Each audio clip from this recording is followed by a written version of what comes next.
Bonjour, c'est Pascal Tréfingui. Si vous ne l'avez pas déjà fait, merci de vous inscrire. En bas à droite, merci de faire un like ou tout simplement merci de laisser un commentaire ou de poser vos questions. Aujourd'hui, nous allons discuter du tarot, donc en tant qu'outil de l'hermétisme, de la gnose judéo-chrétienne d'origine égyptienne. Alors évidemment, habituellement, avant de parler du tarot, j'explique la manière dont Platon envisage d'éduquer les aristocrates, c'est-à-dire ceux qui vont animer la société de sédentaires surmontée par le roi philosophe qu'il nous décrit, donc sur le modèle du califat islamique ou le modèle de la royauté davidienne ou du pharaon et de la synarchie égyptienne avec son pharaon ou de la civilisation chinoise avec son empereur. Donc Platon nous explique qu'en fait on doit donner une éducation qui convienne à chacune des 4 types d'intelligence, c'est-à-dire ceux qui prient, ceux qui combattent et administrent, ceux qui produisent et ceux qui servent les autres, mais qu'en particulier pour les 2 castes supérieures, en particulier donc la caste des aristocrates, du clergé et de la noblesse, on doit donner un enseignement un petit peu spécial qui est tout d'abord un enseignement philosophique, mathématique, géométrique, musical, qui permet donc d'avoir une certaine habilité mentale à pouvoir gouverner et se faire obéir. Alors dans cet ensemble, en fait, on avait besoin de différents supports. Donc ces supports étaient souvent au Moyen-Âge et dans la haute antiquité, dans l'Antiquité, dans la basse Antiquité. Donc les ouvrages de Platon, les différents discours de Platon, en particulier le discours de la République est très intéressant puisqu'il détaille donc ce processus d'éducation de la noblesse et du clergé. On dit généralement que le tarot a 3 significations. Il a une signification prophétique, il a une signification philosophique, donc avec des mathématiques et de la géométrie, et puis il a une capacité psychologique ou divinatoire, qui est bien distincte en fait de la prophétie. Il y a la prophétie d'un côté et de l'autre côté il y a la divination, ce qui est en fait plus de l'analyse psychologique et factuelle. Et entre les deux il y a la philosophie parce que dans le tarot on va retrouver la science des nombres, la science des lettres, les mathématiques et la géométrie ainsi que la musique. Alors, je vais faire maintenant un petit tour d'horizon du tarot pour les personnes qui me l'ont demandé. Alors, le tarot, c'est un jeu de cartes qui représente donc des endroits du ciel, des cartes du ciel. Alors, dans la gnose, on appelle ça un templum, hein, un templum, c'est-à-dire un lieu du ciel. Et chaque templum va correspondre à un tempus, c'est-à-dire un temps de l'année. Hein. Donc, il y a le templum et le tempus qui, en se croisant, créent donc le temple. Ok. Donc, le tarot, il va de la lame 1 à la lame sans nom, qui est en fait la 22e lame, donc du battleur, hein, le bas, jusqu'au mat ou matelot, c'est-à-dire celui qui s'enfuit. Alors, la première lame, elle fait référence évidemment à la table gardée de l'islam, hein, c'est-à-dire toutes les choses sont écrites dans le ciel, c'est la table gardée, mais elle se manifeste aussi sur terre, c'est l'identité entre le macrocosme et le microcosme, et on finit avec la lame 22 plutôt, où on a donc le denier qui vient ici, on a le bâton qui se transforme en crochet ou en bâton de pèlerin. Donc tout ça, je vous donne tout le détail dans les cours ou dans mon livre. Alors la lame 1 en particulier, elle est liée elle est liée à un endroit du ciel que je révèle dans mon ouvrage, hein, et qui est lié en particulier à la formation de la lettre du bœuf, hein, du signe du bœuf dans le proto-arabe, c'est-à-dire dans l'alphabet adamique. Donc c'est le signe qui désigne le bœuf et qui va se transformer dans les différents alphabets, notamment dans la lettre Aleph en hébreu, la lettre Halil en arabe, ou alpha en grec, ou A en français, ou en syriaque, qui donc est le nom de Dieu. Voilà. Donc ce que nous montre aussi, c'est l'homme en tant que Dieu, l'homme démiurge, l'homme créateur. Donc ça, c'est la première lame. Alors à chaque fois, je ne vais pas trop vous détailler les templums du ciel ni les moments de l'année, je réserve ça à mes lecteurs, mais je vais vous donner un certain nombre d'indications sur ce qui tourne autour de cette lame. La deuxième lame que vous allez rencontrer, donc elle est liée à la planète Saturne. Elle est en correspondance avec, dans les dawa, donc dans les invocations divines, à Dieu en tant qu'éternel. Il est éternel, celui qui sait tout de toute éternité, qui note tout dans son livre de la vie et de la mort, ce que les New Age appellent les archives akashiques, de façon tout à fait erronée, hein. c'est encore une conception du New Age.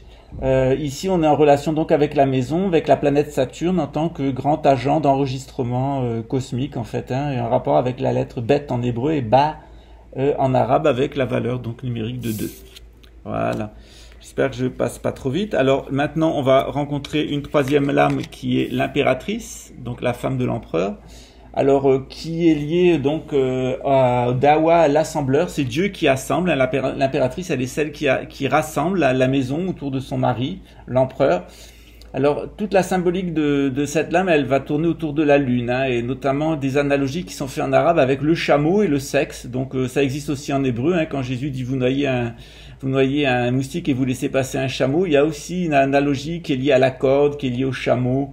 Ça, je vous expliquerai ça dans mon livre. Ensuite, donc, on va avoir une quatrième lame donc qui suit celle-ci, qui est l'empereur, alors qui est liée à la planète Mars. Donc l'impératrice, elle était liée à la Lune. L'empereur, il est lié à Mars. Alors à Mars en tant que porte, hein, et ce signe, le proto-signe dans l'alphabet adamique de la porte va donner le delta en fait, ou le dalet, ou le dal en arabe, c'est-à-dire la capacité à compter. L'empereur, il est avant tout donc en relation avec la planète Mars, celui qui rend des comptes et celui qui compte les choses.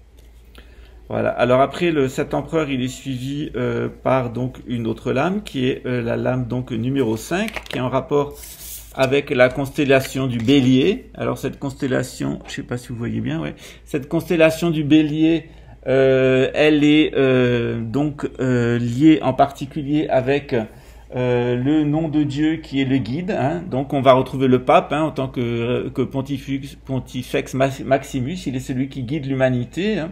Donc en rapport avec la lettre arabe Ha ou hébreu E, qui est en fait assez intéressante puisqu'elle est formée sur la forme d'une aile d'oiseau ou d'une aile d'ange, ou alors le battant d'une porte. Mais on retrouve aussi une petite forme dans l'alphabet adamique, on voit tout à fait le rapport avec l'aile. Alors la lame numéro 7, elle est liée donc à la constellation des Gémeaux, hein. Donc elle se forme sur un signe adamique du proto-phénicien qui est une sorte de I en fait, hein, qui représente une dague, une épée. Alors ça a donné en grec zeta, la lettre grecque zeta, et puis zayin en hébreu et zei en arabe. Donc c'est le purificateur, le principe de purification qui va amener donc un changement dans la façon dont l'humanité noue ses rapports, notamment entre nomades et sédentaires.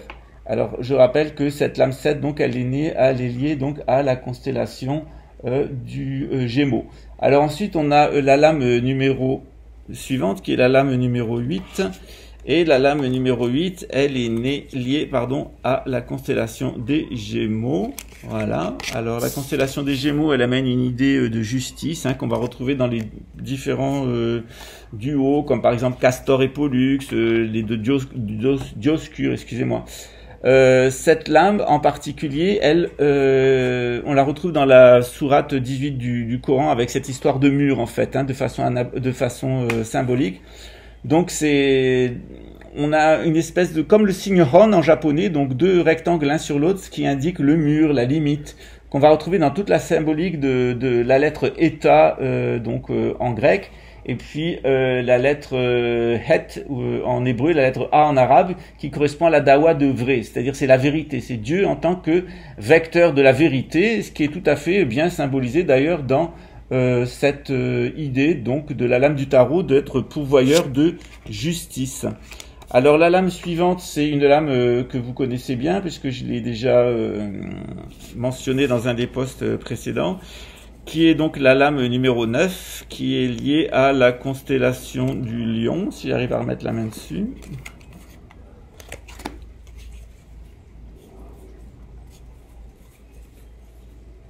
Voilà, la voilà.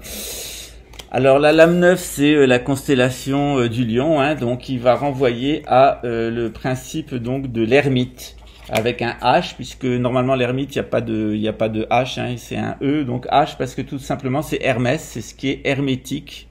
L'ermite, c'est celui qui va détenir la connaissance hermétique. Alors Le signe adamique, c'est une croix entourée d'un cercle, hein, une genre de petite croix celtique, qu'on va retrouver dans le theta des Grecs, le tête des Hébreux, le ta des Arabes, et qui renvoie à l'idée de sainteté. Alors l'Hermès, le détenteur de l'hermétisme, c'est quelqu'un qui, dans la constellation du Lion, dans le tarot en tout cas, va maîtriser la sainteté. Il est le plus haut degré de lumière spirituelle qui puisse se manifester à l'intérieur du monde. La lame qui va suivre, elle est assez connue aussi, généralement les gens la connaissent. Celle-ci, c'est la lame 10. Hein. Alors elle est intéressante puisqu'on a un sphinge qui est ici, hein, donc une femme à corps de lion avec une couronne et un sabre, et puis on a un singe qui descend et un âne qui monte. Alors c'est le principe de rotation cosmique. Hein. Alors ce qui est intéressant, c'est que, et on le voit très bien dans l'alphabet adamique, c'est que la structure même de cette lame qui est formée à partir de la constellation de la Vierge, elle fait référence à la main. En fait, ce signe de la main qu'on retrouve même dans les grottes préhistoriques, il va donner naissance au yod hébreu, au ya en arabe, qui désigne dans les dawa le chef, hein, le grand chef, le grand agent général qui fait tournoyer les destins. Donc on a ici le sphinx, hein, le sphinge, qui est là, qui connaît la vérité avec son épée et qui va faire tourner les destinées. Et souvent, ça renvoie bien au mois de septembre, hein, qui est le mois où en fait les vendanges sont faites, les aires ont été nettoyées, les champs ont été labourés en l'attente du 15 août, et donc tout normalement est fait pour rentrer dans le nouveau cycle d'automne puis d'hiver. Hein. Donc c'est un moment de plaisir où il y a plein de choses, qui est stable, hein, mais en même temps on est entre deux moments de l'année, un moment vraiment où il faut mettre des choses de côté, comme sur le dos d'un âne, qui va nous permettre de vivre l'hiver, et puis un moment aussi d'amusement, parce que l'hiver est aussi un moment d'amusement. On a cette rotation au cœur de l'année. Il faut se souvenir que chez les anciens, très souvent le début octobre, qui correspond à la naissance de Jésus, c'était le début de l'année. Alors ensuite, on a une lame qui est très très célèbre à cause du 11 septembre 2011, qui est la lame de la force et qui représente la planète Vénus. Donc on a tout un templum du ciel que je vous révèle dans mon livre et qui est lié en fait avec directement la paume de la main et une espèce de K inversé qui va donner le kappa évidemment dans nos langues, le kaf en hébreu et le kof. Le kaf pardon, en hébreu, le kaf en arabe, qui est Dieu suffisant, c'est-à-dire ça suffit, on a tout est stocké, tout est maîtrisé. Hein, après ce moment numéro 10, on est vraiment dans la planète Vénus. Alors je vais pas trop détailler, mais disons que la planète Vénus, à cause du dessin en étoile à 5 branches qu'elle fait dans le ciel, elle est considérée comme le vecteur d'accumulation. C'est-à-dire dans le corps, on a un nerf subtil solaire, un nerf subtil lunaire, descendant et ascendant. Et entre les deux, le canal central, il est gouverné par les cycles de Vénus qui nous permettent d'accumuler donc des biens, des connaissances, des mémoires, etc. Donc Vénus, c'est vraiment le grand agent conservateur. Et d'ailleurs, Vénus est féminin que chez les Grecs, parce que dans toutes les traditions, y compris dans l'islam, Vénus a toujours été considérée comme une planète masculine, porteuse de l'agriculture, ce qui est absolument le contraire de ce qu'on a, nous, tendance à associer avec la planète Vénus.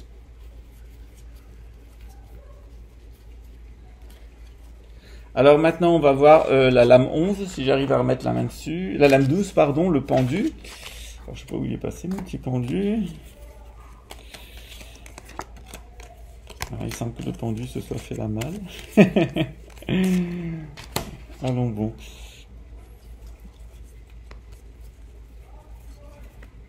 Ah, le voilà. Donc, on a le pendu qui est ici, hein, qu'on va retrouver, qui est lié à la constellation de la Balance, hein. Alors, en arabe et en alphabet adamique, ça correspond à ce qui serait la lettre L dans nos écritures gréco-latines et qui correspondent à un bâton. Alors, c'est lambda, par exemple, chez les Grecs, mais c'est lamed en hébreu et lam, ce qui renvoie à la notion que les choses sont bénignes, en fait. C'est quelque chose c'est Dieu bénin, c'est-à-dire Dieu qui considère que, ok, il y a des choses qui doivent être faites, des retournements qui doivent être faits, mais en eux-mêmes, ils sont assez bénins. Et ils doivent donc être considérés assez sérieusement, mais pas de façon assez exagérée. Ensuite, il y a la lame, donc la lame 12, hein, elle est bien liée à la balance. Alors ensuite, on a la lame 13 qui est liée à la constellation des poissons, donc poisson boréal et poisson austral, qui correspond aux deux venues du Christ, en fait, et plutôt à la venue du Christ et la venue de l'Antéchrist. Et donc la présence de guérison, elle va se manifester avec Jésus en début de cycle, dans l'hémisphère nord et dans l'hémisphère sud en fin de cycle. Ce qui veut dire que l'Église sera normalement dans l'hémisphère sud, ce qui est la prophétie de Don Bosco et d'autres prophéties catholiques. Par contre, au nord, effectivement, puisque le tarot nous indique ce qui va se passer, tout le jeu du tarot, en fait, c'est un cheminement vers la fin de l'ère des poissons, nous indique qu'il va y avoir la mort. Hein. Donc la deuxième partie de l'ère des poissons, ça va être les rois et les reines qui sont décapités, la mort qui s'installe partout, les grandes guerres mondiales, les 3 grandes guerres mondiales, les grandes guerres civiles, donc cette extermination de l'humanité qui devrait faire mourir 2/3 de l'humanité de l'hémisphère nord. Voilà, donc on est ici dans toute la symbolique de la constellation du poisson, également dans la constellation d'Ophiuchus, le grand guérisseur qui est de l'autre côté. Mais comme Jésus s'est manifesté comme grand guérisseur en début de cycle, son descendant, en fait, qui est l'Antéchrist, Messial Dajjal par la tribu de Dan et Mérové, va se manifester comme le pourvoyeur de la mort, hein, le grand destructeur, le grand assassin. Alors, on a la lame 14 qui suit, qui est liée au scorpion, hein, donc à la tempérance. Alors, cette lame, elle est directement liée à l'activité du serpent. Par exemple, qui a donné, à partir de l'alphabet adamique, a donné la lettre nu en grec, et puis la lettre nun en hébreu, et nun en arabe, et qui est lié à la dawa de la lumière. Donc c'est Dieu en tant que lumière, c'est la manifestation de la lumière. Donc dans cette lame du 14, on a la lumière qui se manifeste de 2 façons, en chaud ou en froid, soit par l'Esprit Saint, avec ses états angéliques, mais également, puisqu'on est à ce niveau-là, avec les ovaires ou les gonades, donc ou les testicules, c'est-à-dire la sexualité qui est un échange de liquide. Donc on a toute une allégorie qui va de l'aigle avec ses ailes jusqu'au scorpion, qui se tue à cause de qui finit par se donner lui-même la mort avec son propre venin dans ses parades sexuelles. Donc on a, dans cette analogie de la lumière, ce pouvoir de vie et de mort qui est lié à la lumière. Ensuite vient la lame 15, la lame de Baphomet. Alors je vous ai expliqué dans d'autres posts qu'il s'agissait en fait du dieu égyptien Khnum, c'est-à-dire le démiurge, le dieu créateur. Il s'agit donc des instincts naturels qui vont nous enchaîner. Alors ici on est lié à la constellation du Sagittaire. On rappelle que dans la culture grecque, les Sagittaires sont donc les centaures, hein, notamment celui qui a initié Ulysse, hein, Chiron. Et généralement ce sont des bêtes cruelles, mauvaises, qui n'atteignent jamais leur but. La nature, elle n'atteint véritablement jamais son but parce qu'elle est toujours parasitée par quelque chose. Et c'est exactement ce qu'indique la lame 15. C'est un enchaînement dans les passions, l'incapacité à atteindre son but, l'échec final au moment où on croirait avoir réussi. Et c'est exactement la lame qui correspond bien au nouvel ordre mondial, c'est-à-dire quelque chose qui est lié au déterminisme historique, qui est instinctuel, qui nous enchaîne, mais qui au final est une parodie spirituelle. Hein. On a une parodie de l'ange qu'on avait dans la lame 14, hein. Dans la lame 14, on avait l'ange, et bien ici on a sa version satanique, hein, diabolique, qui est donc dans le Sagittaire, et qui montre cet enchaînement dans les passions, dans la nature, dans le déterminisme historique, en sachant que, tout comme avec le Sagittaire, qui a un corps de cheval et un haut de corps d'archer, ben en fait il n'atteint jamais son but parce qu'il est toujours empêché dans sa réussite. Alors ensuite, on a la lame 16 qui est liée au Capricorne. Alors le Capricorne, il est lié en particulier à une lettre dans l'alphabet adamique qui représente l'œil. Hein. C'est un espèce de cercle qu'on trouve d'ailleurs en phénicien. C'est l'oméga chez c'est donc l'oméga chez les Grecs et Ayin et Hein en arabe. Qui désigne en fait l'exaltation, hein. Donc la maison Dieu ou la tour foudroyée, c'est l'exaltation totale de toutes les tendances qui vont donc amener au jugement de l'humanité.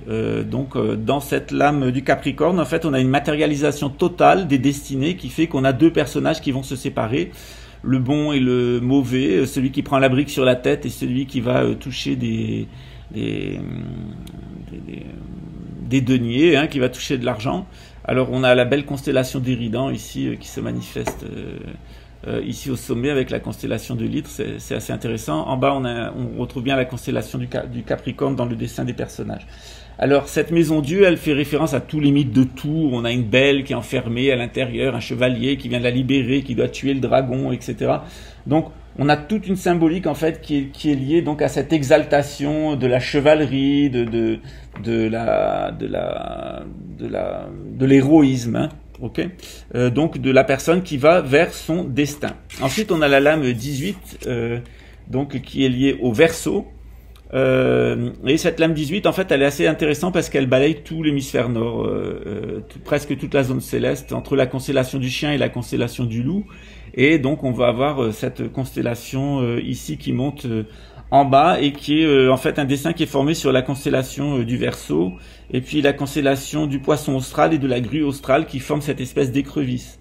Alors bien sûr, chez les alchimistes du Moyen-Âge, l'écrevisse, elle avait un symbole assez intéressant puisqu'elle faisait référence à exactement cette lettre adamique qui désignait le papyrus, hein, qui est une espèce de P avec une espèce de déplié derrière, qu'on retrouve d'ailleurs dans le chi grec et le tsadé et le sad arabe qui renvoie à la notion d'établissement, ce qui est établi, ce qui est fondé, l'établissement de la Jérusalem céleste, etc. Donc tout ça, ça vient avec l'ère du Verseau, qui est, par le passage de la Grande Guerre et de toutes les souffrances de la fin des poissons, amène donc à une ère de spiritualité, mais il faut passer par une purification, par ce bassin où on doit affronter l'écrevisse, c'est-à-dire ses propres tendances infériorisantes. Alors ensuite, on a la lame 17, qu'on a déjà passé, donc on a la lame 18, on va arriver à la lame 19 normalement, voilà, qui est le soleil. Alors cette lame 19 du soleil, elle est aussi importante puisqu'elle représente l'homme en fait, elle représente un signe en fait qui est une espèce de cercle barré d'une queue, comme un cul en fait, qui représente dans l'alphabet adamique l'homme sauvage et aussi le singe. Alors ça a donné la lettre phi.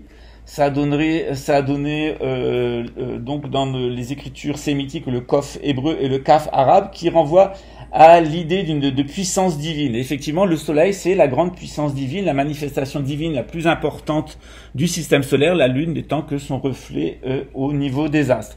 Ensuite, donc, on va trouver le jugement avec la lame 20 qui est liée à la planète Jupiter. Alors pareil, là, on a une symbolique qui est liée à la dent. Hein. Les parents ont mangé les raisins verts et les enfants ont été agacés. On retrouve ça dans le chapitre 20 d'un des évangiles. Donc ici, je ne vais pas venir en détail sur ce symbolisme de Jupiter, mais il est lié à la lettre Resh en hébreu et Ra en arabe, qui renvoie à l'idée de seigneurie, de seigneur des univers, en tant que juge, en tant que celui qui, à la fin des temps, va marquer sa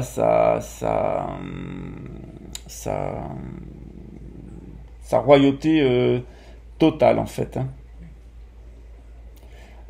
Cette lettre Resh en fait en hébreu elle est directement liée à ce que les hindous appellent la Kundalini, c'est-à-dire cette puissance qui est donc à l'intérieur de nous et qui a cette capacité à nous illuminer mais aussi à nous juger. Ensuite, on a la lame 21 qui vient, alors, oui, excusez-moi, la lame 20, elle est liée à la tête. Hein. La lame 21, elle est née donc à la dent, avec tout le symbolisme de la dent, excusez-moi pour cette faute, qui est donc liée à la lettre Sigma en grec, ou Shin et, en hébreu ou en arabe, qui est l'acceptation en fait. Donc c'est l'état d'acceptation totale. On a la femme qui est ici au milieu, qui est soumise, entourée des 4 évangélistes, qui sont en fait les 4 constellations majeures, telles qu'on peut les percevoir dans l'hémisphère sud. Donc on est dans le tarot nous dit qu'en fait il y a une pérégrination de l'humanité qui commence donc avec le battleur et qui doit normalement amener dans l'hémisphère sud où se trouve la Jérusalem céleste, et seulement après qu'il y aura eu ce retour à la Jérusalem céleste, eh bien l'homme pourra revenir en tant que nomade dans un hémisphère nord qui aura été entièrement purifié au début de l'ère des Verseaux. Voilà. Alors j'espère que j'ai pas fait trop d'erreurs et de confusion. J'ai essayé d'aller le plus vite possible. C'est pas toujours évident sans notes. Mais c'est à peu près ça. Alors excusez-moi pour l'inversion. Oui, c'est vrai, 20 et donc la tête et 21 là-dedans. Hein. Voilà, ça c'est une inversion que je fais de temps en temps quand je suis un peu fatigué et pas très concentré. Voilà, donc on a ici les 22 lettres de l'alphabet hébraïque qui correspondent aux 22 lettres de l'alphabet arabe. Alors les 6 lettres de plus qui sont en arabe sont des redoublements de lettres qui existent, hein, comme Dal, Ka, Za, Gaïn, Dad et Ta, qui sont des redoublements en fait de lettres qui existent déjà.